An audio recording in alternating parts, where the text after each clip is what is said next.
Smuggler కథకు జాతీయ award Jaibhim సినిమాకు రాలేదు. పుష్పపై మంత్రి సీతక్క కామెంట్స్. సీతక్క గారు, సినిమాల గురించి అవగాహన ఉంటే మాట్లాడండి, అవగాహన లేకపోతే బంద్ పెట్టుకోరు, మాట్లాడు. అక్కడ సినిమాకు కాదు ఇచ్చింది అవార్డు, నటనకు గాను ఉత్తమ జాతీయ నటుడిగా అల్లు అర్జున్ గారికి ఇచ్చిండు.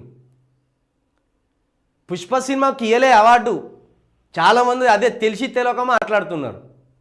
ఉత్తమ నటుడు వేరే ఉంటారు, ఉత్తమ నటి వేరే ఉంటారు, ఉత్తమ కొరియోగ్రాఫర్ వేరే ఉంటారు, ఉత్తమ సినిమాటోగ్రఫీ వేరే ఉంటారు, ఉత్తమ క్యారెక్టర్ ఆర్టిస్ట్ వేరే ఉంటారు. ఇవన్నీ ఇన్ని విభాగాలు ఉన్నాయి. జాతీయ ఉత్తమ స్క్రీన్ ప్లే రైటర్ అని కూడా ఉంటుంది. ఇన్ని ఉంటాయి. తెలిసి తెలియక ఎందుకు మాట్లాడి నవ్వులపాలవుతావు సీతక్క? జైభీమ్ సినిమా అంటే జైభీమ్ సినిమాలో నటుడు ఎవరు? అలా ఒక 4-5 క్యారెక్టర్ల మీద ప్లే అవుతుంది ఆ సినిమా మొత్తం. జైభీమ్ సినిమా చాలా గొప్ప సినిమా. కథాంశం పరంగా సినిమా చాలా గొప్పది. కాకపోతే అది ఒక్క క్యారెక్టర్ మీద నడిచే సినిమా కాదు. అది మొత్తం ఒక 5-6 వ్యక్తుల మధ్య నడిచే కథ. అది అలా ఏ క్యారెక్టర్ కానీ జాతీయ ఉత్తమ నటుడు అవార్డు ఇవ్వాలి?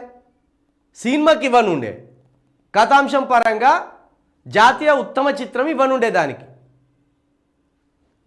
తెలిసి తెలియని మాటలన్నీ మాట్లాడతారు సీతక్క లాంటి వాళ్ళు. సినిమా ఇండస్ట్రీ మీద ఏమైనా అవగాహన ఉంటే మాట్లాడండి, లేకపోతే నవ్వుల పాలవుతారు సీతక్క. ఈ తెలిసి తెలియని మాటలేదు. స్మగ్లర్ కథకి ఇవ్వలే, ఇంకా మళ్ళీ కథ అంటా అంది.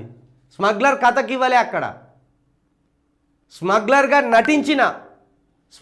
నటించిన అల్లు అర్జున్ నటనకు గాను ఉత్తమ జాతీయ అవార్డు ఇచ్చింది. ఉత్తమ నటుడిగా జాతీయ అవార్డు ఇచ్చింది. ఈ మాత్రం తెలుసుకోకపోతే ఎందుకు? మళ్ళీ ముఖ్యమంత్రి స్థాయిలో ఉంటుంది.